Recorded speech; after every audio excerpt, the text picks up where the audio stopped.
대통령 친인척 비위 행위 감시하는 특별감찰관. 국회에서 제발 빨리 추천해달라 요구하고 이재명 대통령은 떠났고 또 뻘소리하는 그 사람들 박살내는 속 시원한 사이다 발언부터 윤 검사들이 서해 공무원 사건 어떻게 조작했는지 영상으로 보고 오겠습니다. 엊그제 그 대전에 갔는데 대전에 그 빵집 있잖아요. 아, 성심당. 네. 돌아온 늑구빵이라는 게 있어요. 아, 네. 진짜 늑구 모양으로 네. 이렇게 해놨더라고요. 와, 되게 트렌디하다. 장동혁 대표 지포장 장동혁 대표도 오늘 돌아왔잖아요. 돌아왔어요. 그래서 뭐 돌아온 장동혁 빵, 죽빵이라고 아, 그러니까 장동혁은 건들지 마세요. 그냥 냅둬요. 아, 지선 전까지는 놔두세요. 지금 아주 좋아요. 그래서 제가 그 얘기를 해놓고 늑구한테 미안하더라고요. 비교해서 미안해 늑구야. 네. 지선 전까지는 장동혁 대표님 건들지 않습니다. 하고 싶은 거 다 하게. 그렇습니다. 네, 이재명 대통령이 어제 이제 해외 순방을 떠났는데 네. 떠나기 직전에 지시한 게 있어요. 네. 우리나라에는 이제 특별 감찰관이라고 하는 제도가 있습니다. 대통령 친인척에 대한 비위 행위에 대해서 감찰하는 자리입니다. 이 대통령 입장에서 상당히 불편하거든요. 네. 이 제도가 그렇지 네. 않겠습니까? 그런데 이게 이제 국회가 추천하면 대통령이 지명하고 임명하는 그런 자리입니다. 그런데 이재명 대통령은 공약사항이기도 하고 네. 그전에도 계속 얘기를 했어요. 근데 맞아요. 이번에 떠나기 직전에 또 지시를 했습니다. 특별감찰관 국회에 추천해달라고 요구를 좀 해라. 맞습니다. 관련해서 비서실장이 발표를 했는데요. 함께 보고 오겠습니다. 이재명 대통령은 공직기강을 확립하고 국정 운영의 투명성을 제고하기 위해 국회가 특별감찰관 임명 절차를 개시해 줄 것을 다시 한번 요청하셨습니다. 이재명 대통령은 작년 7월 취임 30일 기자회견에서 대선 공약이었던 특별감찰관 임명 추진에 대한 입장을 밝히신 바 있고 저 역시 작년 12월 국회에 특별감찰관 후보 추천을 요청했었습니다. 이재명 대통령은 모든 권력은 제도적 감시를 받아야 한다는 민주주의와 국민주권의 원칙 아래 특별감찰관 임명이 반드시 필요하다고 생각하고 계십니다. 대통령이 확고한 의지를 표명한 만큼 국회가 조속히 관련 절차를 개시해 주기 바랍니다. 감사합니다. 이거는 진짜 대단한 거예요. 그렇죠. 맞아. 근데 제가 궁금한 게 있는데 대통령은 왜 이렇게까지 원하시는 거고 국회는 왜 이렇게까지 추천을 안 하는 거예요? 대통령께서는 네. 지금 본인이 차라리 감시를 받는 게 더 떳떳하다라고 이야기를 하시잖아요. 이재명 대통령이 그 성남시장 됐을 때 시장 집무실에다가 CCTV도 달고 맞아요. 네. 아래층으로 옮기고 그러니까 아예 일말의 의혹도 없는 것이 좋다. 네. 그게 훨씬 더 명분도 있고 일을 잘 해나갈 수 있다라고 생각을 하고 있는 거고요. 네, 그 검찰공화국 시대에 그게 참 잘한 거였어요. 그러니까요. 사실상. 맞아요. CCTV 딱 오히려. 달아놔가지고 그렇습니다. 오히려 다 보고 싶은 거 있으면 다 봐봐. 의혹에 일말도 의혹을 남기지 않겠어라는 기본적 태도를 가지고 계신 거고 실은 이게 계속해서 뭐 한이 많이 했는데 그 윤석열 대통령 때는 왜 안 하느냐? 라고 물어보면 국회가 추천을 안 해서 그렇다라고 청와대 그 용산 쪽에서 얘기를 했어요. 근데 이거는 절차가 어떻게 시작되냐면 대통령이 요청을 해야 절차가 시작됩니다. 요청이 먼저 있어야. 요청이 먼저 있어야 돼요. 네. 그래야 실질적으로 절차가 시작이 되는데 한 번도 국회에 정식으로 요청한 적이 없어요. 아, 그래요? 그래놓고 왜 국회가 추천 안 하느냐고 계속 얘기했거든. 그랬나? 근데 이번에는 대통령이 일찌감치 요청을 했는데 네. 오히려 지금 국회에서 추천이 안 되고 있고 이게 국힘에서 협의를 제대로 안 하고 안 있는 하고 거예요. 있어요. 그러다 보니까 이제는 더 이상 국힘도 물러설 곳은 없습니다. 협의해서 추천해야 됩니다. 네. 이게 제가 확인을 해보니까요. 네네네. 이제 법적으로 이 독립기관인데 네. 우리 여러분들이 생각하는 것보다는 규모가 큽니다. 그러니까 특별감찰관 있고 거기에 이제 두 번째 특별감찰관 보가 있고 그 네. 밑에 변호사 출신으로 해가지고 5급 이상의 감찰관이 있어요. 5명 있고 그 밑에 이제 뭐 국세청부터 시작을 해가지고 국정원까지 검찰, 경찰 다 나와 있어요. 파견 직원이요? 네. 와. 그래서 거기다가 이제 업무 지원팀까지 해서 약 30여 명 규모를 가져요.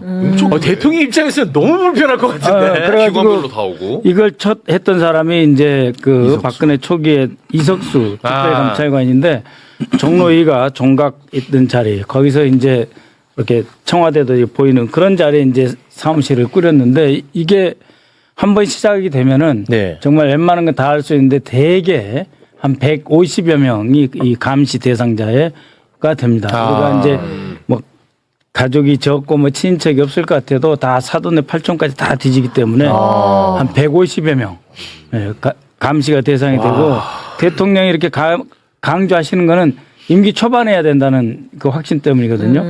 이석수 감찰관한테 물어봤대요. 김건희 사건 터지니까 저기 이제 윤석열 대통령실에서 지금이라도 해야 되는 거 아니냐 그랬더니 지금으로 하면 네가 오히려 손해다. 처음부터 해서 예방을 해야지 사건이 터지고 나면은 검찰 조사 받아야지 이 특별감찰관이 열심히 뛰어야 되지 또 그동안 왜 안 했냐 욕먹게 되지. 그래서 정권 초기에 하는 게 맞다. 예방 차원에서. 예, 예방 차원에서. 대통령이야 본인이 청렴하게 대통령직을 수행하면 되지만 친인척을 다 관리할 수는 없으니까 그렇죠. 예방 차원에서라도 이게 하는 게 좋다는 말씀이군요. 예, 예. 네. 그러니까 이제 뭐 대통령이 모르는 친인척들이 있어요. 모르는 모르죠. 왜냐하면 그럴 수 있죠. 육촌, 사촌의 네, 뭐 맞아요. 조카의 뭐 이렇게 되면 알 수가 없어요. 네. 근데 어디 저기 뭐 고향이나 뭐 먼 데에서 사업하는 사람하고 속아가지고 뭐 무슨 알선 수지하고 있겠네. 이렇게 하는 걸 대통령이 모르는데 나중에 사건이 커진 데서 알면 뭐하냐 이거.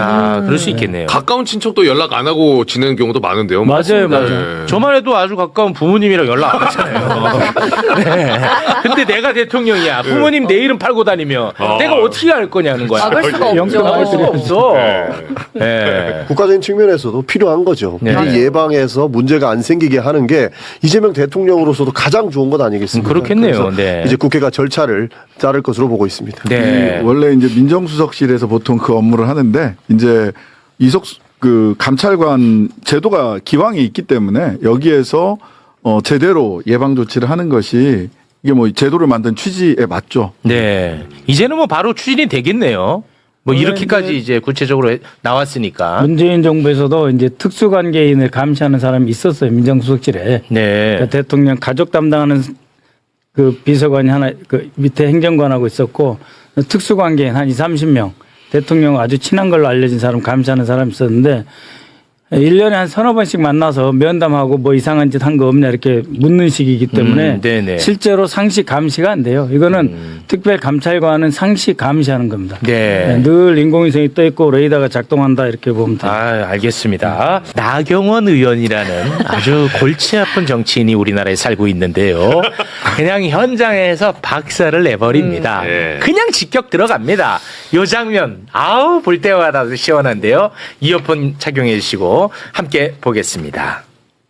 저는 대한민국 국정원을 정말로 신뢰를 안 합니다. 검사의 육성 녹취가 나와도 못 믿고 국정원의 국가 보고도 못 믿고 금융감독원의 보고자료도 못 믿고 증거는 계속 나오는데 믿을 생각이 없는 정도 아닙니까? 현실 부정하는 수준에 이르렀다라고 저는 봅니다. 이게 과거 윤석열이 했던 얘기를 들어보면 국가기관을 못 믿고 음해하고 뭐 이상한 낭설 퍼뜨리고라고 이야기하는 걸 반국가 세력이라고 했습니다. 지금 그 꼴을 우리들이 직접 하고 좋아. 맨날 이재명 범죄자다라고 소리치다가 윤석열이 감옥 가지 않습니까? 나경원 의원님 애쓰는 거는 그 윤석열 체포하지 말라고 잡아가 그게 애쓰는 거예요. 윤석열한테 줄 선 게 그게 애쓰는 거지. 왜요? 대통령 잘하잖아요. 윤석열 잘했습니까? 란을 일으켰습니다. 란을 좀 적당히 하세요. 선서 못하는 검사 얘기는 믿고 국정원 못 믿고 증인 선서하는 사람도 못 믿고 제발 좀 그러지 마세요. 정치 이전에 사람의 도리만 좀 합시다. 애들 사진 보여주고 협박하는 게 그게 검사입니까? 적당히 좀 하세요 좀. 좋았어. 속이 시원하다. 시원했어. 틀린 말이 하나도 없어. 채기가 싹 내려가네요. 그렇습니다. 틀린 말이 없으니까. 진짜. 깔끔합니다. 앞에 지금 속이 터집니다. 속이 터지는데 앞에서 더 헛소리를 하고 있으니까 분노가 자연스럽게 나오는 거죠. 네. 아우 좋아요. 귀에 때려 박혀. 고맙습니다. 전영기 의원이 이 가운데 앉아야 되는데 조금 끝에 줄에 이 이름 순서대로 쭉 좌석을 배치하다 보니까 네. 저하고 자리를 바꿔야 돼요. 제 앞에 송석준, 나경원, 신동 이렇게 쪼르르 아유, 앉아있거든요. 세다. 곽규태 있는 대로 소리를 쳐야 돼요. 그 4명 달라드는데 혼자 막아야 되는데 스트레스입니다. 전영기 의원이 좀 가운데로 와야 돼요. 아유. 이게 가나다 순이거든요. 이게 앉는 자리가. 아, 그렇게 앉는 거예요. 네. 근데 서해 공무원 피격 사건 같은 경우에는 그야말로 이제 실체적 진실이 거의 다 나왔다. 저는 그렇게 이제 평가하는 바입니다. 큰 그림을 그린 인물은 바로 주진우 의원. 이름 탁 튀어나왔죠. 네. NSC에 네. 큰 그림 그렸잖아. 주진우. 네. 그리고 해경 발표 조작한 인물로 의심되는 사람은 바로 김태효. 김태효. 바로 나왔잖아. 그냥. 맞아요. 네. 그리고 고발을 지시한 인물 윤석열이. 윤석열. 요거는 그냥 팩트입니다. 요건 네. 팩트. 그리고 이제 수사. 조작 수사를 한 것으로 의심되는 사람이 바로 이희동 검사. 이희동. 이렇게 이제 깔끔하게 정리가 됐는데요. 요거는 이제 국정원 출신이시니까 어떻게 보고 계십니까? 예, 이거는 분명합니다. 그러니까 이제 처음 사건이 발생했을 때에도 군, 그다음에 경찰, 네. 해경. 국정원 다 그렇죠. 합동으로 조사를 해가지고 그렇습니다. 첫 발표가 어떻게 돼 있냐면은 이미 이 사람의 그 신원을 북에서 이미 알고 있어요. 왜 본인이 이야기를 했으니까. 나는 대한민국 공무원 이대준이다. 네. 목적은 월북이다. 이렇게 이야기를 했고 그것을 한 사람이 들은 게 아니고 여러 사람이 계속 이거를 정보를 들어가지고 공유를 했거든요. 네. 이거를 돌이킬 수가 없어요. 그래서 사람이 바다에서 실종돼서 어딘가에 나타났어요. 그러면 그것을 스스로 갔느냐 아니면 강제로 끌려갔느냐. 근데 강제 납북이 아니란 말이에요. 네. 강제 납북이 아니니까 스스로 올라갔다 해서 자진 월북 네. 이렇게 되어 있는데 이것을 다 뒤집으려고 했는데 증거가 없는 거예요. 뒤집을 수 있는. 없어요. 없으니까 어디로 끌고 가냐면은 무슨 뭐 자료를 삭제했다, 무슨 보고서를 누락시켰다 이렇게 해가지고 서훈 안보실장하고 박지원 국정원장까지 다 네, 범죄자로 기소해버렸죠. 기소를 했지만 네. 이미 무죄로 네. 나와 있습니다. 그렇습니다. 그래서 이거는 너무 분명한데 뭐가 문제냐? 윤석열의 하명 사건이 주르르 떨어졌다는 거예요. 정권 초부터 심지어 인수위 때부터. 네. 그래서 이 서해 피격 사건, 이거 하명 사건. 그다음에 뭔가 이상하다. 그래서 대북 송금 사건은 처음에는 문재인 정권 때려잡으려고 한 거예요. 네. 그래서 북한에 뭔가 돈이 간 것 같다고 하는데 이 돈을 가게 놔뒀으니까 서훈과 그 밑에 북한 담당 차장을 잡아라 해가지고 싹 긁어 모아보니까 경기도는 하나도 안 나오고 이거 저기 그 국정원의 고위 간부가 잘못한 건 없고 그러니까 쌍방울만 통일부가 지금 앞으로 교류협력법 위반한 거에 대해서만 조사를 해라. 네. 이렇게 사건이 끝난 거예요. 네. 근데 그렇게 끝날 수가 없는 거죠. 윤석열 입장에서는 이거를 튀긴 거예요. 네. 그래서 최혁 검사를 국가정보원의 감찰실장이 이미 있는데 감찰실장은 마치 독립기관처럼 별도로 활동하는 사람이에요. 그러니까 이 사람 자를 수가 없어. 임기가 남아있으니까. 그러니까 최혁을 없는 자리 감찰기획관이라는 자리를 만들고 윤석열이가 가장 총애했다는 검찰수사관 이창현을 그 밑에 놓고 털털 뒤져가지고 문서를 찾아내고 그거를 그해 9월부터 2022년 9월부터 네. 계속 쌍방울 대북 송금 사건과 경기도지사가 마치 방북하려고 했다라고 하는 거를 CBS 노컷 뉴스를 통해서 계속 연속으로 한 5번을 보도를 시키면서 슬슬 이걸 키워가요. 네. 그런데도 증거가 없어. 안 나왔어. 안 나왔어. 그래서 이제 쌍방울 김성태를 불러가지고 또 이제 주리를 틀어가지고 증거 하나도 없는데 사람 이렇게 몰아가는 수사. 네. 그 다음에 서해 피격도 증거 하나도 없는데 사람 아주 죽이려고 했죠. 그러니까는 네. 문재인 잡고 이재명 잡으면 끝이다. 그렇죠. 검찰공화국은 영원히 간다. 그렇죠. 그러니까 증거가 뭐가 필요하냐? 없으면은 주리를 틀어서 만들어라. 자백을 만들어라. 그렇죠. 이것이 현재 서해 피격, 대북 송금, 대장동 사건 전체 다입니다. 그렇습니다. 그리고 주리를 틀 때 감사원까지 껴가지고. 네. 사회피해 사건 같은 경우에는 더 화가 나는 게 왜 공무원이 38시간 동안 표류하다가 북한에서 발견된지도 모르고 그냥 기소를 하는 겁니다. 그러니까 여러 가지 뭐 조사기관에서 거기 물이 뺑뺑 돈대요. 반시계 방향으로. 네. 반시계 방향으로 돌다가 어떻게 하다 보니 물때가 바뀌어서 북한으로 갔을 수도 있다. 이렇게 해가지고 기소를 하는 거거든요. 그렇습니다. 그러니까 아무 증거도 없이 그냥 북한에서 발견됐다. 그러니까 이것은 조작됐다 해가지고 본인들이 조작을 해가지고 기소를 하는 거거든요. 그렇습니다. 그러니까 윤석열 시키면 그냥 바로 고발장 쓰게 하고 네. 바로 기소해서 이렇게 괴롭힘이 시작되는 거다. 네. 이렇게 봐주시면 좋을 것 근데 같아요. 심지어 자기 공소장에는 해류가 남쪽으로 흘렀다고 써 있어. 맞아. 근데 해류 이번에 근데 국정조사 특위에 나와갖고는 해류가 북쪽으로 흘러가지고 북쪽으로 간 것처럼 또 얘기를 하더라고. 맞아. 그러니까 지들이 조작한 거니까 이게 정확하게 이걸 말을 못하는 거예요. 다 드러나 버렸어요. 예. 그러니까 해류가 그때 돌 때 연평도 밑에서 남쪽으로 돌아서 동쪽으로 와요. 그러니까 우리나라 인천 쪽 이렇게 크게 이렇게 도는데 그때 왜 그 해류를 그러면은 그 해경에서 봐야 되느냐?